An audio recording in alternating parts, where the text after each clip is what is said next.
بسم الله الرحمن الرحيم قل هو الله أحد الله الصمد لم يلد ولم يولد ولم يكن له كفوا أحد.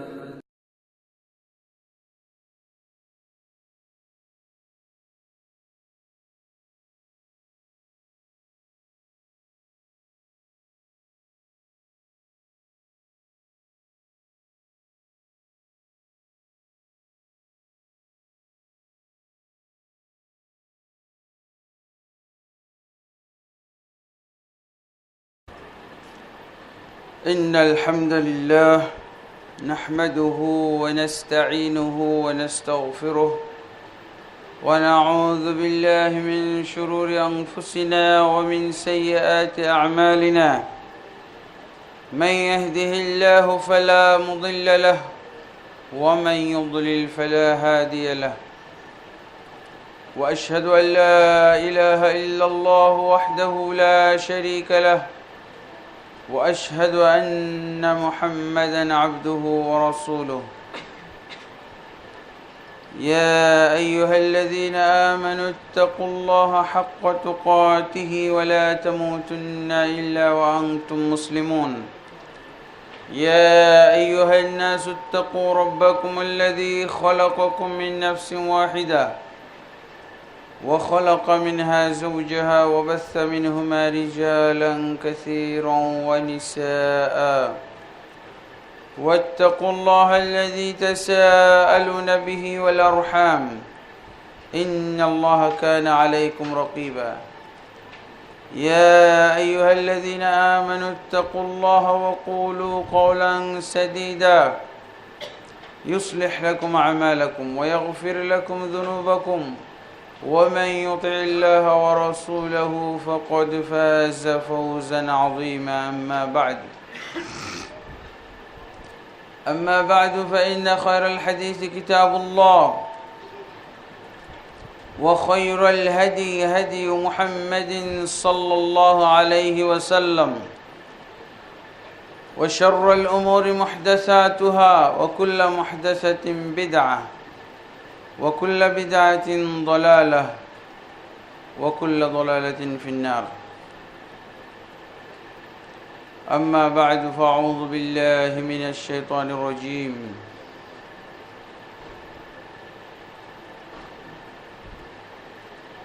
لو أنزلنا هذا القرآن على جبل لرأيته خاشعا متصدعا من خشية الله.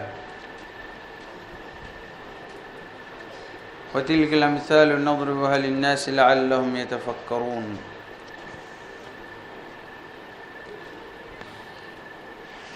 وقال سبحانه: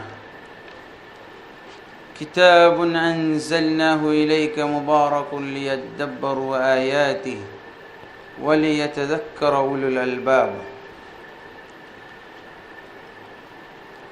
وقال سبحانه: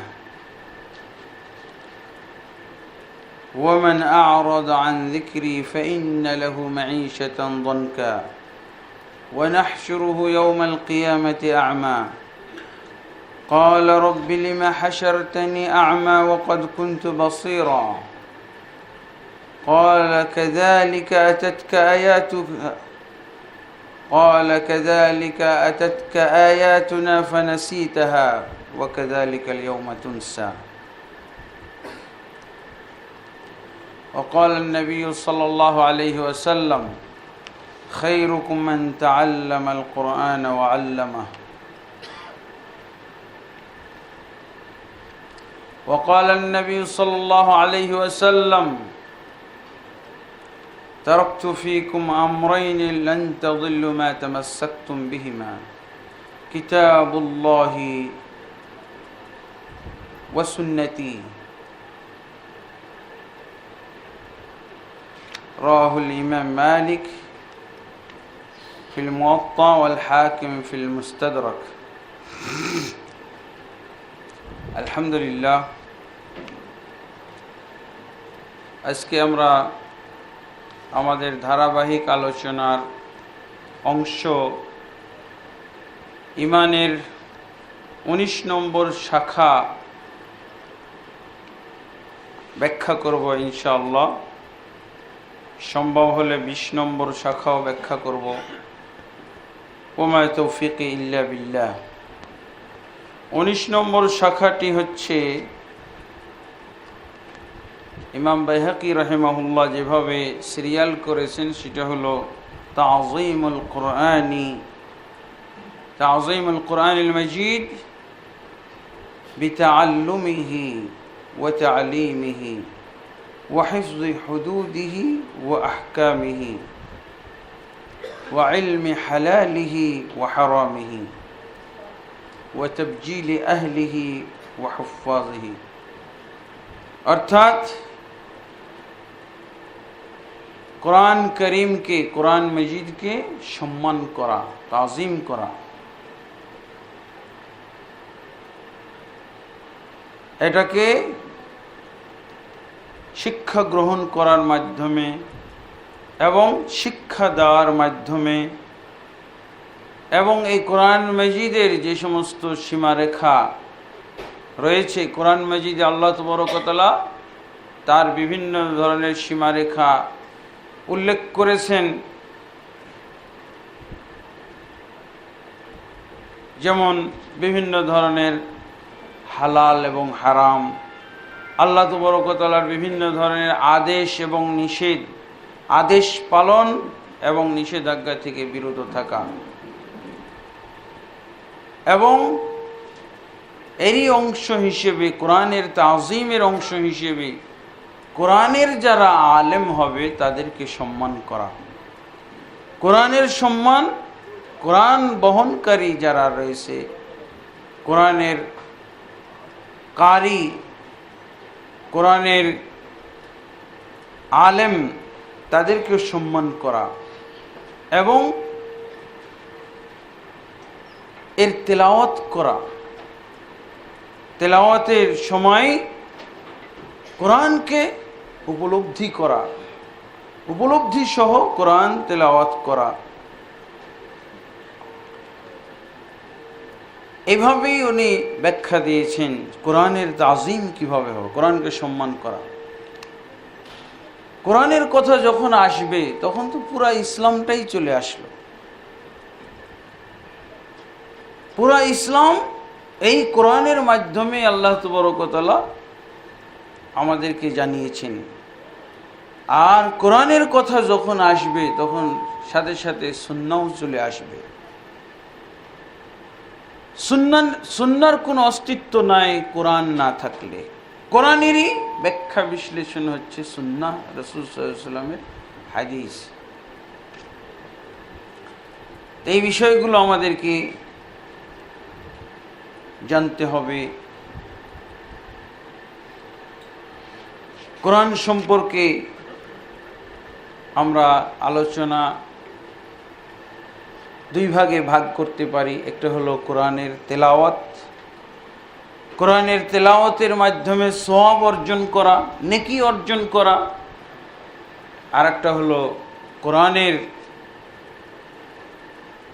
অর্থ, কোরআনের মর্ম, কোরআনের তথ্য উপাত্ত, কোরআনের বিভিন্ন ধরনের কোরআনে যে আল্লাহ তাবারক ওয়া তাআলা তার বিভিন্ন ধরনের আদেশ দান করেছেন, নিষেধাজ্ঞা আরোপ করেছেন, এগুলোর জানা মানা। তো দুইভাবেই আমরা কোরআন থেকে উপকৃত হইতে পারি। আর এই কোরআন, যে কোরআন আজ আমাদের মাঝে রয়েছে, এই কোরআনের যদি আমরা সূচনার অবস্থাটা লক্ষ্য করি, কোরআন কেন নাজিল হয়েছিল, কি উদ্দেশ্যে নাজিল হয়েছিল, কখন নাজিল হয়েছিল, তাহলে আমরা কোরআনের কিছুটা মর্ম উপলব্ধি করতে সক্ষম হব। কোরআন এমন সময় নাজিল হয়েছিল যখন সারা বিশ্বে জাহিলিয়াতের রাজরাজত্ব চলছিল, জাহিলিয়াতের রাজত্ব, জাহিলিয়াতের বিভিন্ন নমুনা দৃষ্টান্ত, এই জাহিলিয়াতকে উৎখাত করার জন্য। জাহিলিয়াতের অর্থই তো হলো অজ্ঞতা, জাহিলিয়াতের অর্থই হলো মূর্খতা, বর্বরতা, অশিক্ষা, কুশিক্ষা। এই জাহিলিয়াতকে দূর করার জন্য একমাত্র ব্যবস্থা হলো জ্ঞান। আর আল্লাহ তাবারক ওয়া তাআলা এই জন্যই আর অন্য কোনো ব্যবস্থা গ্রহণ করেননি। যুদ্ধ বিগ্রহ তো আগে থেকেই চালু ছিল, এই জাহিলিয়াতকে দূর করার জন্য যুদ্ধ বিগ্রহ এটা আল্লাহ নাজিল করেননি, কোরআন নাজিল করেছেন।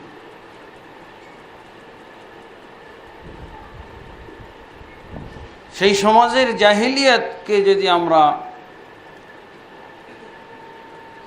ভাগ করতে যাই তাহলে তারা দুই ধরনের জাহিলিয়াতের ভিতরে ছিল।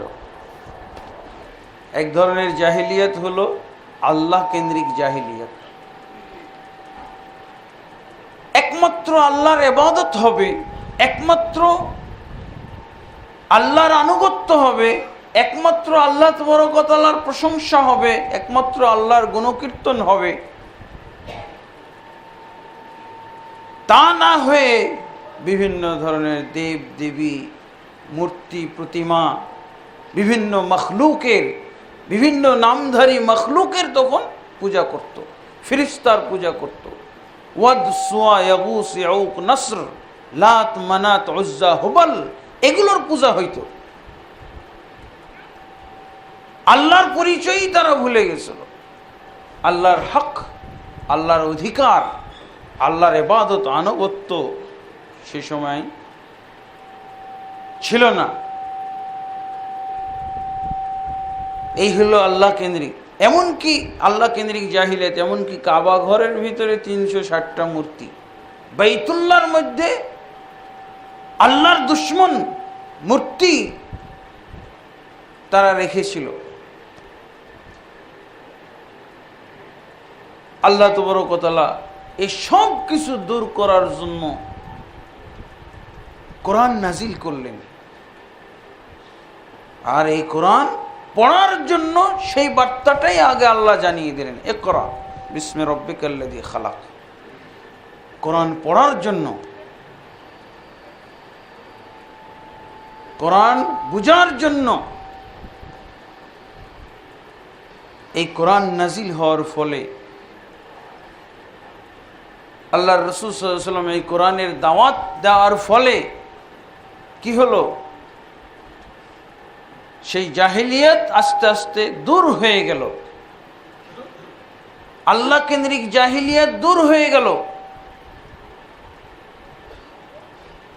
মূর্তি পূজা, প্রতিমা পূজা, বিভিন্ন ধরনের দেবদেবীর পূজা শেষ হয়ে গেল। মক্কাতে, যেই মক্কা থেকে রাসূলুল্লাহ সাল্লাল্লাহু আলাইহি ওয়াসাল্লামকে বিতাড়িত করা হলো, হত্যার সিদ্ধান্ত নেওয়া হলো, রাসূলুল্লাহ সাল্লাল্লাহু আলাইহি ওয়াসাল্লাম বাধ্য হয়ে মক্কা থেকে হিজরত করে মদিনায় চলে গেলেন। এক সময় মক্কাতে অনেক মুসলিম হয়েছিল, কিন্তু তাদের নির্যাতনে আস্তে আস্তে সবাই মক্কা ছেড়ে যেতে বাধ্য হলো। শেষমেশ মুহাম্মদুর রাসূলুল্লাহ সাল্লাল্লাহু আলাইহি ওয়াসাল্লাম, যেখানে তার জন্ম, যেখানে তার নবুয়ত প্রাপ্তি, তিনিও বাধ্য হলেন মক্কা ছেড়ে যেতে। এমনকি এই মক্কা মুসলিম শূন্য হয়ে গেল।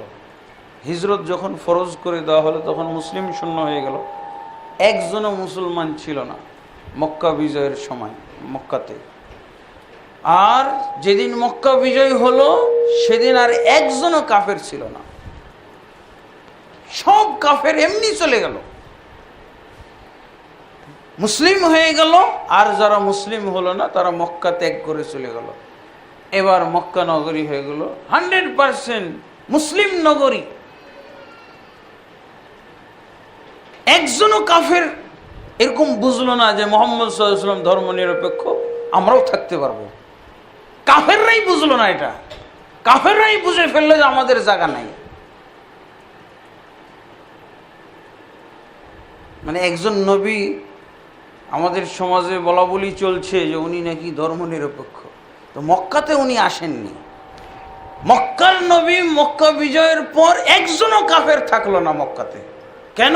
যে মুহাম্মদ সাল্লাল্লাহু আলাইহি ওয়াসাল্লাম যার উপরে সূরা কাফিরুন নাজিল হয়েছে, সে আবার একজনকে থাকতে দিবে নাকি? ওরা একাই বিদায় হয়ে গেল। যারা ইসলাম গ্রহণ করতে রাজি হলো না, মন চাইল না, তারা নিজের থেকেই মক্কা ত্যাগ করে চলে গেল। হলো এই মক্কা ইসলামের 100% মুসলিমের নগরীতে পরিণত হলো, একজন আর কাফের থাকলো না।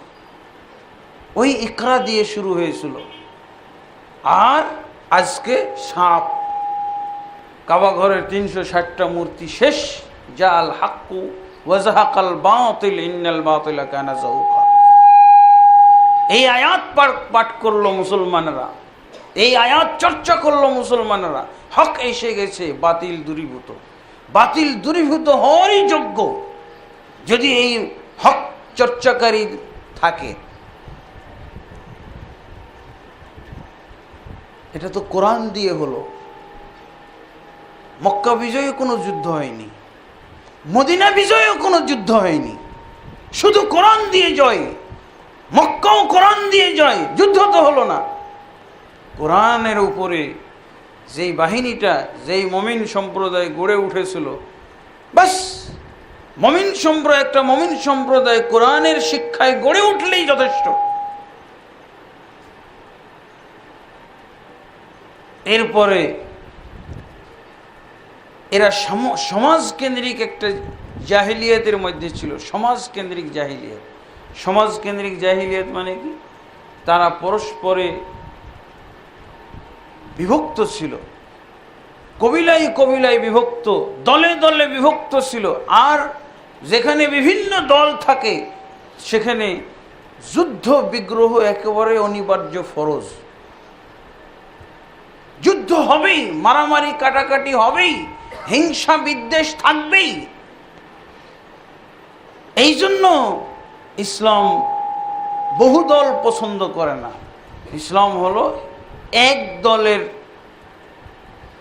এক জামাতের ধর্ম হলো ইসলাম। সবাই ছিল কাফের, ছিল বিভক্ত, যার জন্য বিভক্ত হলেই, দলাদলি থাকলে সব ওখানে পাওয়া যাবে। যুদ্ধ হবে, মারামারি কাটাকাটি, হিংসা বিদ্বেষ, চুরি ডাকাতি। ওদের দলের ভিতরে চুরি করো, ওদের দলের লোক ভিতরে ডাকাতি করো, ছিনতাই করো। এর পাশাপাশি আরো কিছু ছিল, শিশু কন্যা হত্যা, মদ পান, জুয়া, লটারি ইত্যাদি, এগুলো ছিল। কিন্তু প্রধান দুইটা যেটা সমস্যা ছিল, যেই সমস্যায় বেশি জর্জরিত ছিল এই সমাজটা, একটা ছিল আল্লাহ কেন্দ্রিক জাহিলিয়াতে তারা নিমজ্জিত, আর একটা ছিল সমাজ কেন্দ্রিক জাহিলিয়াত। এই দুই জাহিলিয়াতই বিদায় হয়ে গেল। সমাজ কেন্দ্রিক জাহিলিয়াত দূর হওয়ার আল্লাহ তাবারক ওয়া তাআলা চিত্র তুলে ধরেছেন সূরা আল ইমরানের ভিতরে। উযকুরু নি'মাতাল্লাহি আলাইকুম ইয কুনতুম আদান। তোমরা স্মরণ করো তোমাদের প্রতি আল্লাহর নিয়ামতের কথা, যখন তোমরা পরস্পরে দুশমন ছিলে, শত্রু ছিলে। ফাআল্লাফা বাইনা কুলুবিকুম। সেই পরস্পর শত্রু লোকগুলোর অন্তরে আল্লাহ মহব্বত ঢেলে দিলেন। মহব্বত ঢেলে দেওয়ার ফলে কি হলো? একজন আর একজনের ভাই পরিণত হয়ে গেল। একজন আর একজনের ভাই, ভাই ভাইয়ে পরিণত হয়ে গেল। আমাদের যুগে রক্ত সম্পর্কের ভাই, সহোদর ভাইয়ের চেয়েও আপন ভাই, তারা যে দৃষ্টান্ত দেখিয়েছে, সম্পদ ভাগ করে না। কোথায় তার জন্ম? মক্কায়। কোনো বংশীয় সূত্রই নাই, যোগাযোগ নাই, সম্পর্ক নাই। মক্কা থেকে এসেছে, তাকে বলছে তুমি আমার অর্ধেক জমি নিয়ে নাও, তুমি আমার বাড়ির অর্ধেক ঘর নিয়ে নাও, তুমি আমার স্ত্রী কোনটা পছন্দ নিয়ে নাও। আজকে ভাই ভাইকে ঠগায়, বাপ মাকে ম্যানেজ করে আর এক ভাই জমি লিখে নেয়, ওই ভাইকে বঞ্চিত, রক্ত সম্পর্কের ভাইকে বঞ্চিত করার জন্য এরকম ঘটনা ঘটছে। এরাও মুসলমান, এরাও নাকি মুসলমান। তারা কেমন মুসলমান ছিল? কোরআনের উপরে গড়ে তোলা মুসলিম হলো এরকম। কোরআন হলো জাহিলিয়াত দূর করার গ্রন্থ, জ্ঞানের গ্রন্থ। মুসলমানদের এই কোরআনের সাথে সম্পর্ক খুঁজতে গেলে দেখা যাবে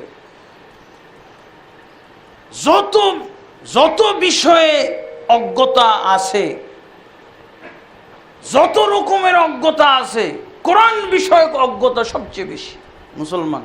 এর নাম হলো মুসলমান। মুসলমানের সংজ্ঞা এরকম একটা জঘন্য সংজ্ঞা। জরিপ করে দেখবেন কি কি বিষয়ে সে জানে না, কম জানে। সবচেয়ে কম জানে কোন বিষয়ে? কোরআন। কোরআন না জানায়, কোরআনের অজ্ঞতাই ফার্স্ট বর্তমান যুগের মুসলমান। অনেক বিষয়ে অজ্ঞতা আছে, কিন্তু কোরআন বিষয়ক অজ্ঞতার ইন্টারভিউ নিলে ফার্স্ট। সব অজ্ঞতার উপরে উঠে যাবে কোরআন বিষয়ক অজ্ঞতা। এই হলো মুসলমানের বর্তমান সংজ্ঞা। কি হবে এদের দিয়ে? এটা হলো বাস্তব ঘটনা।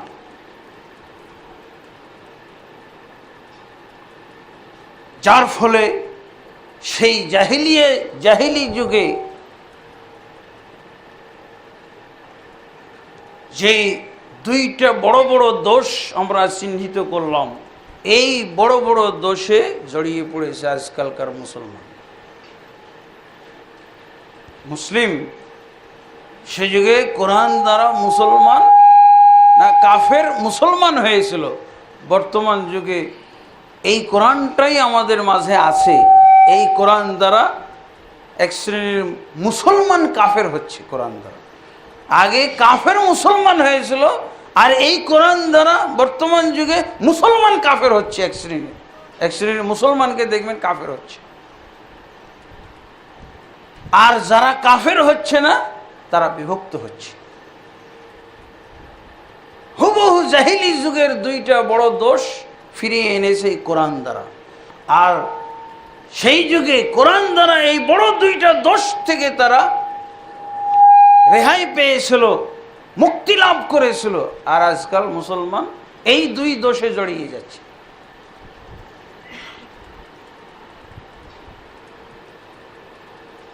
কোরআনকে আমাদের শিখতে হবে, এবং কোরআন যেভাবে রাসূলুল্লাহ সাল্লাল্লাহু আলাইহি ওয়াসাল্লাম ব্যবহার করেছিলেন, কোরআন যেভাবে প্রয়োগ করেছিলেন, বাস্তবায়ন করেছিলেন, ওইভাবে আমাদের প্রয়োগ এবং বাস্তবায়ন জানতে হবে। এক শ্রেণীর আমরা মুসলমান কোরআনকে শুধু তেলাওয়াতের ভিতরেই সীমাবদ্ধ রেখে দিই। তেলাওয়াত,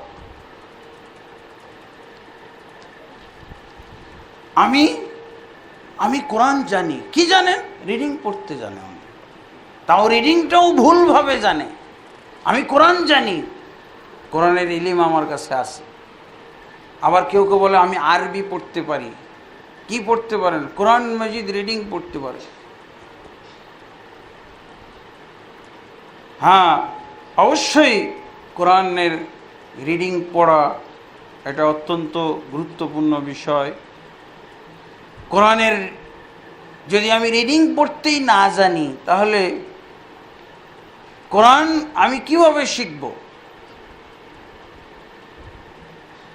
কোরআনের মতন, কোরআনের যে টেক্সট, কোরআনের যে নস, এটাই তো বহন করে বিভিন্ন ধরনের অর্থ। কোরআনের টেক্সট আপনার কাছে থাকলে, কোরআনের নস আপনার কাছে থাকলে, তবে না আপনি এই কোরআন থেকে বিভিন্ন ধরনের অর্থ শিখবেন এবং কোরআনের নির্দেশনা জানবেন। এই জন্য কোরআনের প্রাথমিক বিদ্যা হলো রিডিং শেখা। যেমনভাবে আমরা বাংলা প্রথমে কি অক্ষর শিখি, তারপরে রিডিং শিখি, তারপরে অর্থ শিখি, তারপরে ব্যাখ্যা বিশ্লেষণে যাই, তারপরে আমরা নিজেরাও কিছু লিখতে পারি, আর্টিকেল লিখি, বই লিখি, কত কি। তো কোরআনেরও এরকম সিরিয়াল হবে। আমি অক্ষর জ্ঞান লাভ করব, আলিফ বা তাসা এগুলো, তারপরে আমি কোরআনের শব্দ, কোরআনের আয়াত বাক্যগুলো আমরা শিখব, রিডিং শিখব, সেখানেও আমরা লাভবান। সেখানেও আল্লাহ রসুল সাল্লাল্লাহু আলাইহি ওয়াসাল্লাম আমাদেরকে লাভবান হিসেবে ঘোষণা করেছেন। আল্লাহ রসুল সাল্লাল্লাহু আলাইহি ওয়াসাল্লাম বলছেন, খায়রুকুম মান তাআল্লামাল কুরআনা ওয়া আল্লামা, তোমাদের ভিতরে সর্বোত্তম ব্যক্তি যে কোরআন শিক্ষা করে এবং কোরআন শিখিয়ে দেয়। আল্লাহর নিকটে সর্বোত্তম ব্যক্তি হলো ওই। কোনো প্রেসিডেন্টও আল্লাহর নিকটে সর্বোত্তম ব্যক্তি নয়, কোনো প্রধানমন্ত্রী, মন্ত্রী, এমপি, মণ্ডল, মাতব্বর কেউই আল্লাহর কাছে উত্তম ব্যক্তি নয়। উত্তম ব্যক্তি কে? যে কোরআন শিখে এবং অন্যকে শেখায়। এই যদি রিক্সাওয়ালাও হয়, এই যদি জুতা সেলাই করে কি মুসি সেও যদি হয়, তা আল্লাহর কাছে এই ব্যক্তি উত্তম। যে ব্যক্তি কোরআন শিখে নেই তার চেয়ে উত্তম। তারপরে রাসূলুল্লাহ সাল্লাল্লাহু আলাইহি ওয়াসাল্লাম আরেকটি হাদিসে, এটা সহিহ বুখারী এবং মুসলিমের মধ্যে হাদিসটি এসেছে, সহিহ বুখারীর মধ্যে হাদিসটি এসেছে। আরেকটি সহিহ বুখারী এবং মুসলিমে হাদিসে এসেছে, আল মাহিরু বিল কোরআন মা আস-সাফারাতিল কিরামিল বারারা। কোরআনের যে অভিজ্ঞ, মাহের, পারদর্শী, সে ব্যক্তি ফেরেশতাদের সাথে, সম্মানিত ফেরেশতাদের সাথে থাকবে। ওয়াল্লাযী ইয়াকরাউল কোরআন, আর ওই ব্যক্তি, যে ব্যক্তি কোরআন তেলাওয়াত করে,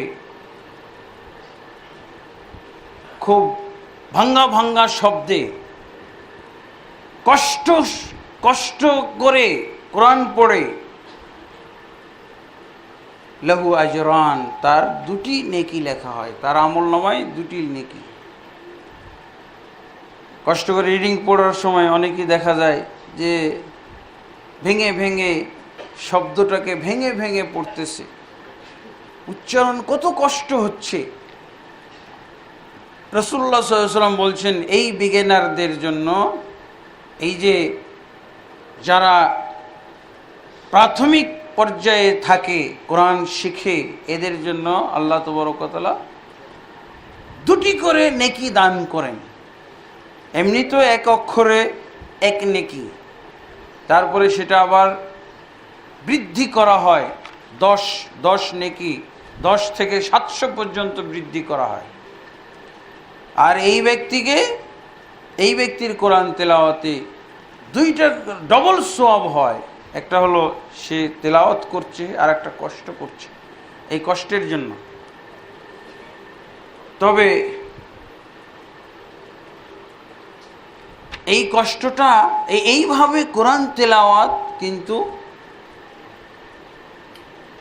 সারা জীবন চলবে না। এটা বিগিনারদের জন্য, যারা প্রথম পর্যায়ে আছে, এদের জন্য। সারা জীবন এই ক্লাসেই থাকবে, এই ভেঙে ভেঙে পড়া, কষ্ট করে পড়া, রিডিং পড়ার ভিতরেই থাকবে, তাহলে এই ব্যক্তি কোরআনের মর্ম বুঝে নেয়। 80 বছর পর্যন্ত একই অবস্থা, খালি রিডিং পড়ার ভিতরেই সীমাবদ্ধ থাকলো, এটা চলবে না। এই জন্য আমাদের মুসলিম সমাজের কিছু আলেম এরকম ফতোয়া দিচ্ছেন যে অর্থ না বুঝে পড়া কোনো সওয়াব নাই। অর্থ না বুঝে পড়াতে কোনো সওয়াব নাই। এটা কোনো কোরআনের সিস্টেমই না, কোরআন পড়ার সিস্টেমই না, অর্থ বুঝে পড়তে হবে। যদিও ঢালাওভাবে এই কথাটা আমরা সমর্থন করি না, কিন্তু ওই লোকদের ক্ষেত্রে এটা বলতেই হবে যারা 80 বছর পর্যন্ত বিগিনার ক্লাসেই থেকে গেল, ওই প্লে গ্রুপেই থাকলো, ওই কি বলে ওয়ান ক্লাসেই থেকে গেল, কোরআন রিডিং এর মধ্যেই সীমাবদ্ধ থাকলো, আর এই কষ্ট করেই পড়ে যাচ্ছে সারা জীবন, তার মানে এই ব্যক্তি কোরআনের গুরুত্বই দেয় নাই। এই ব্যক্তি নামকে অস্তে কোরআন পড়তেছে, এই ব্যক্তির জন্য আর এই সব থাকবে না। এরকম লোকদের ক্ষেত্রে যদি এই ফতোয়া ব্যবহার করা হয় তাহলে আমি মন্দ মনে করি না, যথার্থ। কোরআন তো এই জন্য নাজিল হয় নাই। এই ভাঙা ভাঙা অক্ষরে আপনি পড়তে থাকবেন, তেলাওয়াত করবেন, আর সবই খালি নিতে থাকবেন। সব এটা হলো আপনার বোনাস, সব যে পাচ্ছেন এটা বোনাস। আসলে কোরআনের আলোকে জীবন গড়তে হবে, কোরআনের ওপরে নিজেকে পরিচালনা করতে হবে, কোরআনের দ্বারা নিজেকে শাসন করা শিখতে হবে, কোরআনের উপরে আপনার জীবনকে ঢেলে সাজাইতে হবে। কোরআনের প্রত্যেকটা শব্দের অর্থ আপনাকে জানতে হবে, কোরআনের নির্দেশনা জানতে হবে। আল্লাহ তাবারক ওয়া তাআলা সে কথাটাও স্পষ্ট করে বলে দিয়েছেন, কিতাবুন আনজালনাহু মুবারাকুন, কিতাবুন আনজালনাহু ইলাইকা মুবারাকুন লিয়াদাব্বারু আয়াতিহি ওয়া লিয়াতাযাক্কারা উলুল আলবাব। আল্লাহ বলছেন এটি এমন একটি গ্রন্থ, যেই গ্রন্থটি আমি তোমার কাছে নাজিল করেছি হে মুহাম্মদ। গ্রন্থটি অত্যন্ত বরকতময়, আর এটি নাজিল করেছি লিয়াদাব্বারু আয়াতিহি, এই জন্য নাজিল করেছি যে তারা এর আয়াতগুলো উপলব্ধি করবে, এর আয়াতগুলোকে হৃদয়ঙ্গম করবে, এই আয়াতগুলোকে বুঝবে। আল্লাহ বুঝার জন্য নাজিল করেছেন। ওয়ালিয়াতাযাক্কারা উলুল আলবাব, এবং আল্লাহ বলছেন যারা উলুল আলবাব, যারা জ্ঞান এবং বিবেক বুদ্ধি সম্পন্ন, এরা যাতে কোরআন দ্বারা উপদেশ গ্রহণ করে। কোরআনের মধ্যে আল্লাহর উপদেশ আছে, বান্দাদের প্রতি আল্লাহর উপদেশ এর ভিতরে রয়েছে, যাতে তারা উপদেশ গ্রহণ করে। এই জন্য কোরআন নাজিল করা হয়েছে, খালি রিসাইটিং এর জন্য না, খালি উচ্চারণ করার জন্য না, শুধু তেলাওয়াত করার জন্য। এটা হলো বিগিনারদের জন্য, যারা প্রথম পর্যায়ে আছে, যারা ওয়ান ক্লাসে আছে। কেমন হতো আপনি যদি ইংরেজি বা বাংলা শুধু এরকম ভাঙা ভাঙা অক্ষরে পড়তেই থাকতেন, একটা বাংলা শব্দের অথবা ইংরেজি শব্দের আপনি অর্থ না জানতেন, একটা বাংলা এবং ইংরেজি বাক্যের যদি অর্থ না জানতেন, তাহলে কিন্তু এই যে আমরা এখন মাস্টার ডিগ্রি, মাস্টার হোল্ডার, আমরা কেউ পিএইচডি ডিগ্রি, এই ডিগ্রি আসতো না। সারা জীবন ওয়ান ক্লাসের ছাত্র থাকতে হইতো, সারা জীবনে ওয়ান ক্লাসের। বলেন আপনি যুক্তি দিয়ে যে হ্যাঁ আপনি উত্তীর্ণ হইতে পারেন, 2 ক্লাসে যেতে পারতেন, 2 ক্লাসেই যেতে পারতেন না। 80 বছর বয়স হলে ওয়ান ক্লাসের ছাত্র থাকতেন। কিভাবে এই উত্তীর্ণ, কিভাবে আপনি প্রমোশন পেলেন, কিভাবে মাস্টার ডিগ্রি? আস্তে আস্তে আপনার উন্নতি ঘটেছে, আপনি রিডিং পড়তে জেনেছেন, এরপরে ফ্লুয়েন্টলি আপনি রিডিং পড়েছেন, তারপরে আপনি অর্থ শিখেছেন, তারপরে সব কিছু ব্যাখ্যা বিশ্লেষণ শিখেছেন, তাহলেই তো আপনি এই ডিগ্রিগুলো পেয়েছেন। না হলে আপনার 1 ক্লাস থেকে 2 ক্লাসে আসা সম্ভব ছিল না। কোরআনকে আপনি এত অযৌক্তিক জিনিস বানাইছেন কেন? কোরআনকে এত ফালতু জিনিস আপনি মনে করেন কেন? সারা জীবন আপনি কোরআনের 1 ক্লাসেই থাকবেন। যথার্থ এই ফতোয়া এসেছে এদের জন্য, এই ফতোয়া যে অর্থ না বুঝে কোরআন তেলাওয়াত করলে কোনো সওয়াব নাই।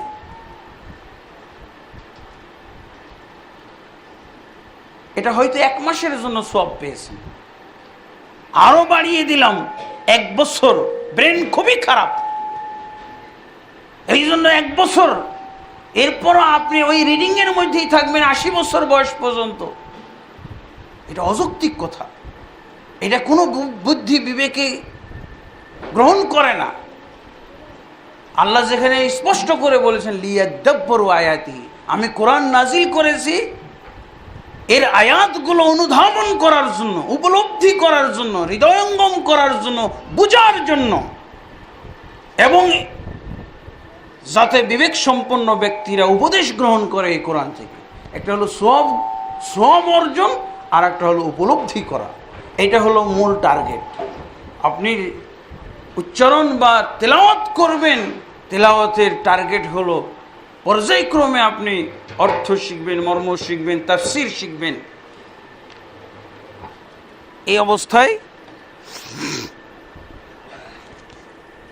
এই অবস্থায় আমরা কোরআনকে রেখে দিতে পারি না।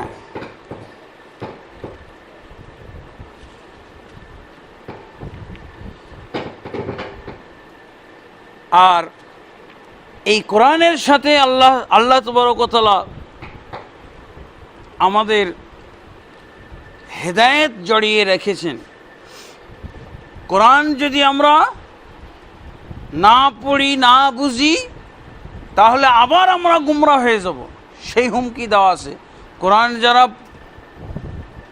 বুঝবে না, কোরআন যারা উপলব্ধি করবে না, তারা গুমরাহ হয়ে যাবে, তাদের জন্য গুমরাহ হওয়ার হুমকি আছে। তারা আবার কাফের হয়ে যেতে পারে, তারা আবার মুশরিক হয়ে যেতে পারে।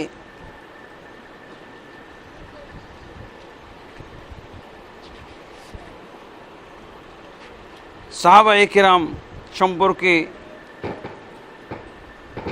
হাদিসে পাওয়া যায়, ওসমান ইবনে আফফান রাদিয়াল্লাহু আনহু এবং আব্দুল্লাহ ইবনে মাসউদ রাদিয়াল্লাহু আনহু বর্ণনা করছেন, আন্নাহুম কানু ইযা তাআল্লামু মিনান নবী সাল্লাল্লাহু আলাইহি ওয়াসাল্লাম 10 আয়াতিন লাম ইয়াতাজাওয়াজুহা হাত্তা ইয়াতাআল্লামুহা ওয়া মা ফিহা মিনাল ইলমি ওয়াল আমাল।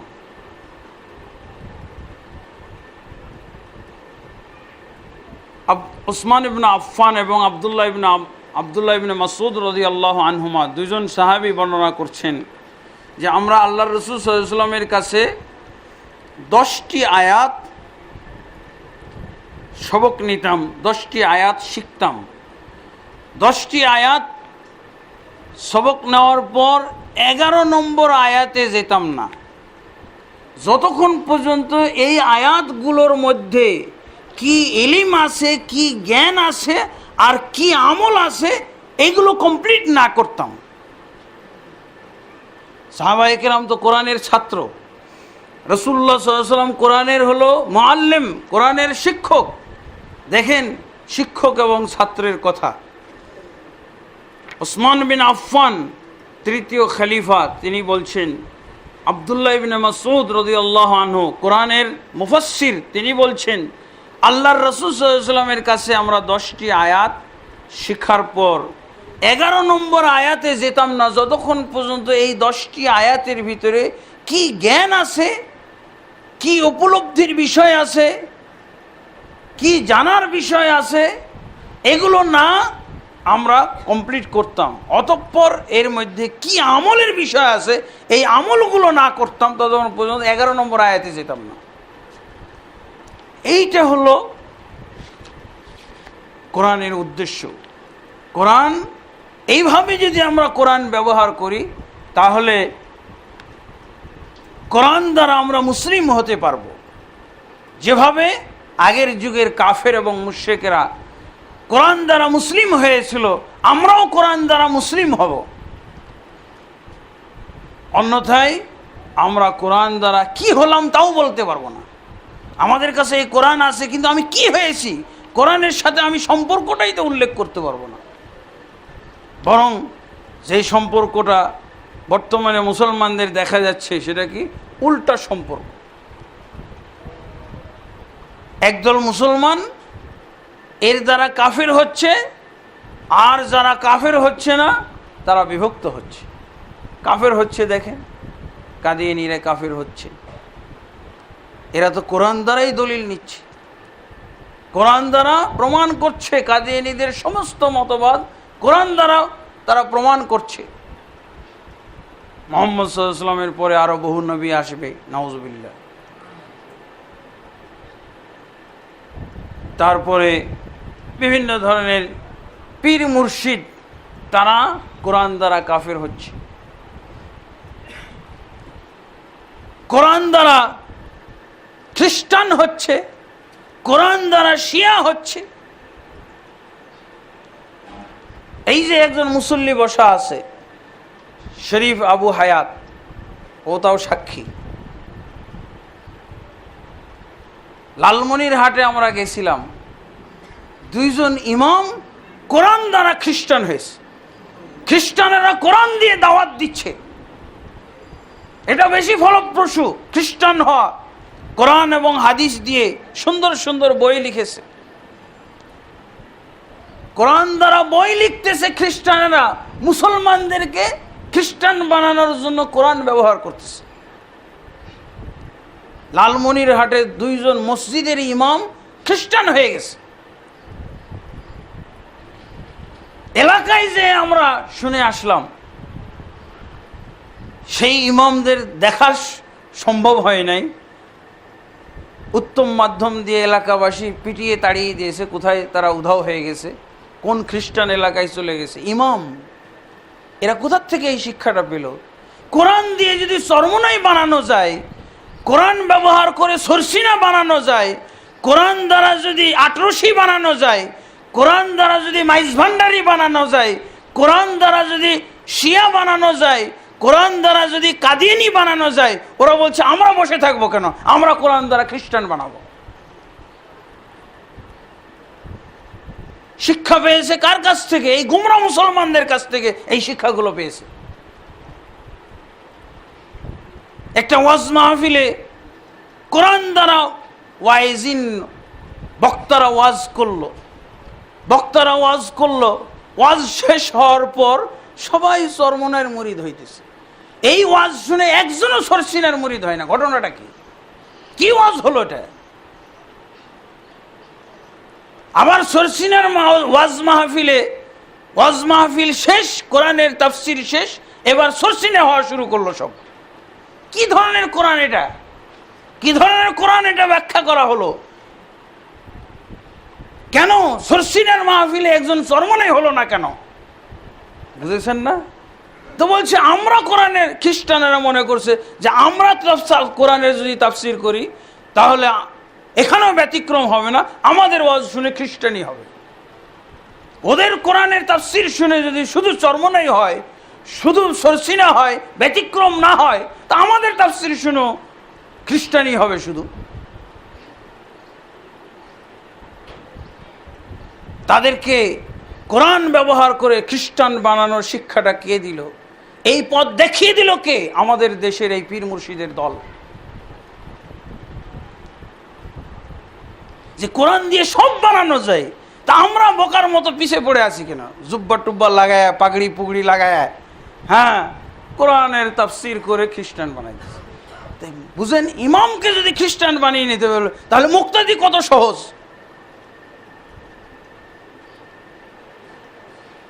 তাদের গ্রন্থগুলো যদি দেখেন, তাদের লিখিত গ্রন্থগুলো আপনি কল্পনাই করতে পারবেন না এটা খ্রিস্টানদের লেখা গ্রন্থ। আরবি ভাষাতে গ্রন্থের নাম লিখেছে তরিকুল মুজনিবিন ইলাল জান্নাহ, গুনাহগারদের জন্য জান্নাতের পথ। আল্লাহু আকবার। তাদের মাধ্যমে জান্নাতের পথ মানে খ্রিস্টানের পথ। কত সুন্দর সুন্দর বই, আমি কতগুলো বই নিয়ে আসছিলাম তাদের কাছ থেকে। এই হলো ব্যাপার। কি বুঝলেন? আগের যুগে রাসূলুল্লাহ সাল্লাল্লাহু আলাইহি ওয়াসাল্লামের যুগে কোরআন যখন নাজিল হয়েছিল, কাফের মুসলমান হয়েছিল কোরআন দ্বারা। আর আজকাল কি বুঝলেন? কোরআন দ্বারা মুসলমান কাফের হচ্ছে, ঠিক দলে দলে পালে পালে কাফের হচ্ছে। যদি এরকম হয়, কোরআন দ্বারা কাদিয়ানি হচ্ছে, কোরআন দ্বারা মাইজ ভান্ডারি হচ্ছে, কোরআন দ্বারা চরমোনাই হচ্ছে, কোরআন দ্বারা সরসিনা হচ্ছে, কোরআন দ্বারা আটরশি হচ্ছে, কোরআন দ্বারা খ্রিস্টান হচ্ছে, কোরআন দ্বারা কি শিয়া হচ্ছে, আপনি কি পেলেন? হুবহু উল্টা কাম হচ্ছে। কোরআনের সাথে বর্তমান যুগের মুসলমানদের সোজা কোনো সম্পর্ক নেই, উল্টা সম্পর্ক। এই জন্য আমাদেরকে কোরআন তাদাব্বুর করতে হবে, কোরআন বুঝতে হবে। কোরআন তেলাওয়াত করা যেমন গুরুত্বপূর্ণ, ঠিক তার চেয়ে গুরুত্বপূর্ণ হলো কোরআন বুঝা এবং কোরআনকে যথাযথভাবে বুঝা, এমন বুঝ যার মাধ্যমে মুসলিম হওয়া যায়। যেভাবে রাসূলুল্লাহ সাল্লাল্লাহু আলাইহি ওয়াসাল্লাম কোরআন দ্বারা মুসলিম তৈরি করেছিলেন, যেভাবে রাসূলুল্লাহ সাল্লাল্লাহু আলাইহি ওয়াসাল্লাম ওই বিভক্ত সমাজকে ঐক্যবদ্ধ করেছিলেন, এই বুঝটা আমাদের খুঁজে বের করতে হবে। এসব উল্টাপাল্টা কোরআনের বুঝ দিয়ে কোনো লাভ নাই, ফায়দা নাই, বরং আরো ক্ষতি।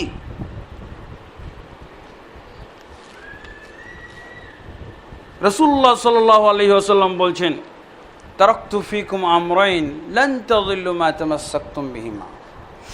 রাসূলুল্লাহ সাল্লাল্লাহু আলাইহি ওয়াসাল্লাম বলছেন, আমি তোমাদের মাঝে দুটি জিনিস ছেড়ে গেলাম, এই দুটিকে যদি তোমরা আঁকড়ে ধরে থাকো তাহলে কশ্চিন কালেও গুমরা হবে না, পথভ্রষ্ট হবে না। জাহিলি যুগের লোক গুমরাহ ছিল না, পথভ্রষ্ট ছিল না, ওরা অজ্ঞ ছিল না, ওরা মূর্খ ছিল না। কি কারণে অজ্ঞ মূর্খ? কি জ্ঞানের অভাবে তারা অজ্ঞ মূর্খ ছিল? কোরআনের জ্ঞান। কিন্তু কোরআন কি সেই যুগে নাজিল হয়েছিল? জাহিলি যুগে কি কোরআন ছিল? জাহিলি যুগে কোরআন ছিল না, তারপরও তাদেরকে জাহিল বলা হয়েছে এই কোরআনের জ্ঞান না থাকার কারণে। যাদের ভিতরে এই কোরআন থাকা সত্ত্বেও জাহেল, তারা তাহলে কত বড় জাহেল চিন্তা করে দেখছে। তাদের জাহিলিয়াতের চেয়ে ওই লোকদের জাহিলিয়াত তো আরো বেশি, আরো কঠিন, যারা কোরআন পেয়েও জাহেল। ওরা তো কোরআন না পেয়ে জাহেল ছিল, আর আমরা কোরআন পেয়ে জাহেল। আমাদের জাহালাত আরো কঠিন, আরো জঘন্য। হয়তোবা এই কোরআন পেলে অনেকেই এই কোরআন অধ্যয়ন করে কোরআনের মাধ্যমে হেদায়েত পেয়ে যেত। কমপক্ষে আমাদের নবী মুহাম্মদ রাসূলুল্লাহ সাল্লাল্লাহু আলাইহি ওয়াসাল্লামের বাপ মা তো পাইতো, এতটুকু তো আশা করতে পারি। কিন্তু ওরা তো কোরআনই দেখলো না, তারপরও জাহিল অবস্থায় মারা গেছে, জাহিলিয়াতের যুগে জাহিলিয়াতি মৃত্যুবরণ করেছে। তাহলে তারা তো আমাদের চেয়ে কম দোষী, তাদের জাহিলিয়াত তো আমাদের চেয়ে হালকা। ওরা এই জ্ঞানের গ্রন্থ দেখে নাই, আর আমরা এই জ্ঞানের গ্রন্থ ভ্যানিটি ব্যাগে নিয়ে এই জ্ঞানের গ্রন্থ আমাদের আলমারিতে এবং টেবিলে রেখে আমরা জাহিলিয়াত লালন পালন করি। আমাদের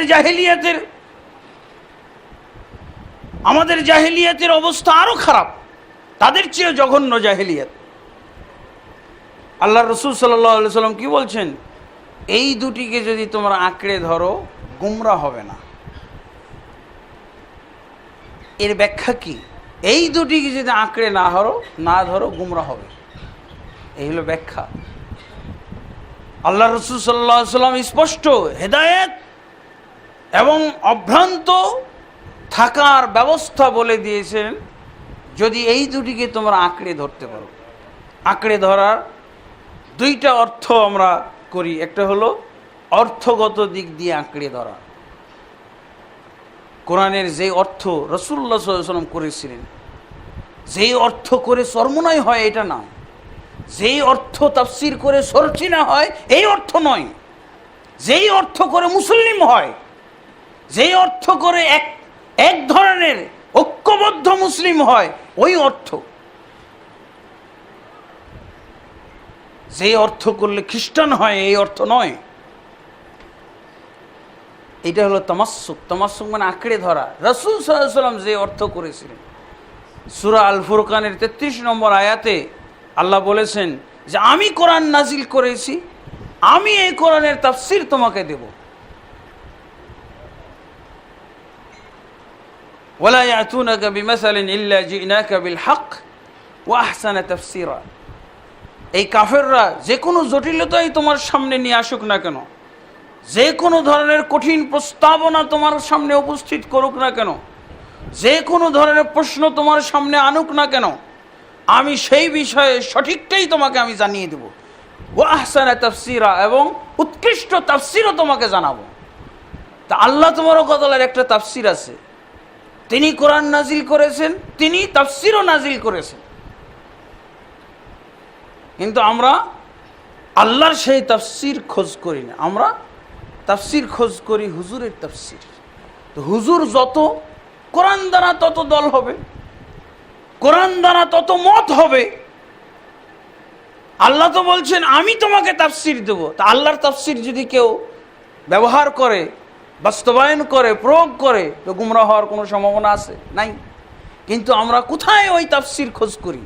আমরা তাফসীর খোঁজ করি ওইটা যেটা দিয়ে মাইজ ভান্ডারি বানানো যাবে, এমন তাফসীর, এমন তাফসীর করা হবে যেটা দিয়ে আটরশি বানানো যায়, এমন তাফসীর আমরা খোঁজ করি, শিয়া বানানো যায় যে তাফসীর দিয়ে। তামাসসুকের অর্থ হলো, এক নম্বর অর্থ হলো, অর্থ ওইটাই গ্রহণ করতে হবে যেটা রাসূলুল্লাহ সাল্লাল্লাহু আলাইহি ওয়াসাল্লাম গ্রহণ করেছিলেন, যেই অর্থ আল্লাহ তাবারক ওয়া তাআলা বুঝিয়েছেন। সূরা নাহলের 44 নম্বর আয়াতে বলছেন, ইন্না আনজালনা ইলাইকা যিকরা লিতুবাইয়িনা লিন-নাসি মা নুযিলা ইলাইহিম। সূরা ফুরকানের 33 নম্বর আয়াতে বললেন, আমি তোমাকে সঠিক বিষয় জানাবো, আমি তোমাকে উৎকৃষ্ট তাফসীর দান করব। আর এই আয়াতে সূরা নাহলের 44 নম্বর আয়াতে বলছেন, আমি কেবল তোমার উপরে কোরআন নাজিল করেছি। কেন? মুহাম্মদ সাল্লাল্লাহু আলাইহি ওয়াসাল্লাম ছাড়া আর কারো উপরে কোনো আয়াত নাজিল হয়েছে? একটা ছোট্ট আয়াত ইয়াসিন, এতটুকু নাজিল হয়েছে কারো উপরে? আবু বকর রাদিয়াল্লাহু আনহু, ওমর, ওসমান, কেন একজন লোকের উপরে নাজিল হলো? এবং আল্লাহ কি বলছেন, আমি কেবল তোমার উপরেই কোরআন জিকিরের গ্রন্থ নাজিল করেছি, এই জন্য যে লোকদের উদ্দেশ্যে যত আয়াত আমি নাজিল করেছি সবগুলোর ব্যাখ্যা বিশ্লেষণ তুমি কেবল দিবে। তোমার উপরে এই জন্য নাজিল করেছি যে ব্যাখ্যাটাও যাতে তুমি দাও। তাহলে রাসূল কোরআন এক হলে কোনো লাভ নাই, কোরআনের ব্যাখ্যা বিশ্লেষণটাও এক হতে হবে। হয় আল্লাহ যেই ব্যাখ্যা দিয়েছেন, তাফসীর করেছেন, সেটা নিলে আপনি কোরআন দ্বারা কখনো বিভ্রান্ত হবেন না, কোরআন ব্যবহার করে আপনি অন্য পথ এবং মত অবলম্বী হবেন না, এক মত এক পথের অবলম্বী হবেন। কিন্তু আমরা কি করেছি? আমরা আল্লাহর তাফসীরের অপেক্ষা করি নাই, আমরা রাসূল সাল্লাল্লাহু আলাইহি ওয়াসাল্লামের তাফসীর খোঁজ করতে যাই নাই, আমরা সাহাবায়ে কেরাম সালাফুস সালেহিনের তাফসীর খোঁজ করতে যাই নাই। রাসূলুল্লাহ সাল্লাল্লাহু আলাইহি ওয়াসাল্লাম যে বললেন, খায়রুন নাসি কারনি, সর্বোত্তম মানুষ হলো আমার যুগের মানুষ, সাহাবায়ে কেরাম, অতঃপর পরবর্তী যুগের মানুষ, অতঃপর পরবর্তী যুগের মানুষ, তাবেঈগণ। এই হাদিসটা কি কাজে ব্যবহার করব? কি কাজে লাগবে? এটি কি বাইটা মশলা বানানো হবে, তরকারিতে দেওয়া হবে, এটা ভর্তা বানানো হবে? কি কাজে ব্যবহার করবেন এই হাদিসটা? এই হাদিসটা হলো খায়রুন নাস কারনি, আমার যুগের লোকেরা হলো উৎকৃষ্ট। তার মানে কি এদের কাছে কোরআনের বুঝ, ব্যাখ্যা, বিশ্লেষণ তোমরা নেব, এদের কাছে সঠিকটা আছে, কারণ স্বয়ং আমি এদেরকে শিক্ষা দিয়েছি তাফসীর। এরপর পরবর্তী যুগের লোকগুলো, এরা কারা? তাবি, যারা সাহাবীদের কাছ থেকে রাসূলের তাফসীর শিখেছেন, রাসূল সাল্লাল্লাহু আলাইহি ওয়াসাল্লামের আদেশ উপদেশ শিখেছেন, ওয়াজ নসিহত শিখেছেন। এরপরে পরবর্তী যুগের লোক তাবেঈগণ কার কাছে শিখলো? তাবেঈদের কাছ থেকে শিখলো রাসূলের তাফসীর, তাজা তাফসীর, নির্ভরযোগ্য এবং শ্রেষ্ঠ বিশুদ্ধ তাফসীর এই যুগগুলোতে পাওয়া যাবে।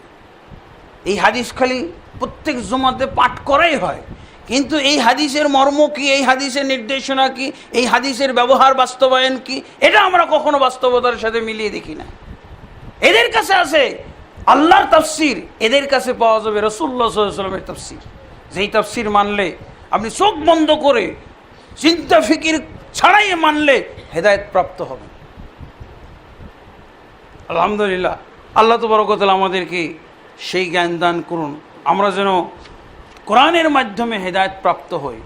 এই হলো একটা অর্থ। আর একটা অর্থ ছিল, রাসূলুল্লাহ সাল্লাল্লাহু আলাইহি ওয়াসাল্লাম যেমন কোরআন এবং সুন্নাহর যেই ব্যাখ্যা বিশ্লেষণ দিয়ে গেছেন, সেটাই আমাদেরকে অনুসন্ধান করে বাস্তবায়ন করতে হবে, মানতে হবে। ঠিক এমনিভাবে রাসূলুল্লাহ সাল্লাল্লাহু আলাইহি ওয়াসাল্লামের নির্দেশনা হলো তোমরা এই দুটিকে আঁকড়ে ধরো, মানে দুটি ছাড়া তিনটি ধরবে না। এটা হলো আরেক নির্দেশনা। আঁকড়ে ধরার অর্থ হলো দুইয়ে সীমাবদ্ধ থাকবে, তিনে যাবে না।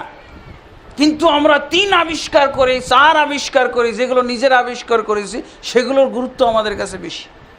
মাযহাব কি আল্লাহ আবিষ্কার করে দিয়েছেন? দেখেন, মাযহাব তৃতীয় একটা জিনিস আবিষ্কার হয়ে বলতেছে মাযহাব মানা ফরজ, কোরআন সুন্নাহ মানা ফরজ নয়, বিভ্রান্তি। কারণ কোরআন সুন্নাহ আল্লাহ রাসূল থেকে এসেছে, আর মাযহাব তাদের তৈরি করা, এই জন্য তাদের তৈরিটার উপরে গুরুত্বটা বেশি। বলছে না কোরআন সুন্নাহ মানা ফরজ, যেই কোরআন সুন্নাহ আঁকড়ে ধরার ব্যাপারে রাসূলুল্লাহ সাল্লাল্লাহু আলাইহি ওয়াসাল্লাম আমাদেরকে এত তাগিদ দিচ্ছেন যে এই কোরআন সুন্নাহ আঁকড়ে না ধরলে আবার জাহিলিয়াতে ফিরে যাবে, আবার অজ্ঞমূর্খ, আবার তোমরা বিভ্রান্ত হয়ে যাবে।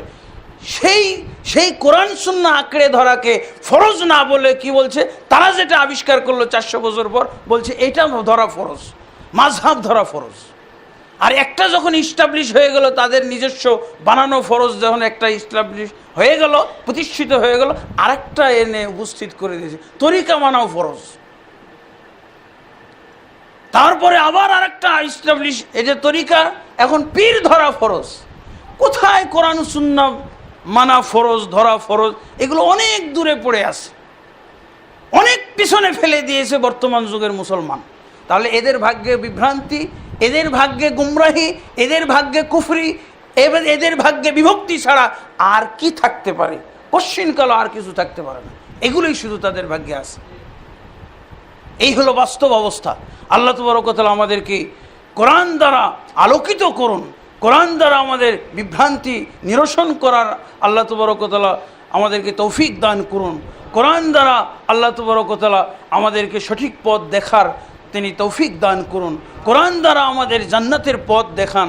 কোরআন দ্বারা যেন আমরা জাহান্নামের পথ বন্ধ করতে পারি, আল্লাহ সেই তৌফিক আমাদেরকে দান করুন।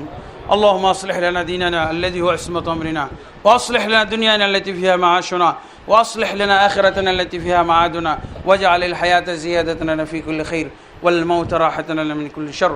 اللهم أعز الإسلام والمسلمين، وأذل الشرك والمشركين، ودمر أعداءك أعداء الدين يا رب العالمين. اللهم اصلح ولاة وعلماء وعامة المسلمين، وخذ بناصيتهم إلى صراطك المستقيم.